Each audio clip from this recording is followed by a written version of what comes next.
Ако месечно добивате 2 просечни плати и плаќате кирија или кредит за стан, синдикатот пресметал дека ви требаат нешто повеќе од 77.000 денари месечно. Но толку може да трошат само една половина од вработените во земјава.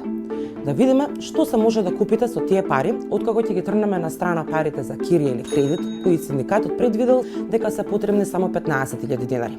За живот во ноември на 4-члено семејство му требаат 62.000 денари. 1/3 од тие пари се за храна, значи по 60 денари за оброк ако јадете 3 пати на ден. За тие пари може да купите четврт бурек, ама без јогурт. Некои луѓе со помали плати немаат ни за толку. За режиските трошоци ќе ви требаат 9.500 денари. Ако на децата им треба зимска облека, месецов може да им купите само една јакна и патики. За другите во семејството може би следниот месец. За лична хигиена лимитот е 2.000 денари, а за лекови најмногу 1.000, што значи трудете се да не се разболете. За пат до работа и школа 5.000 денари.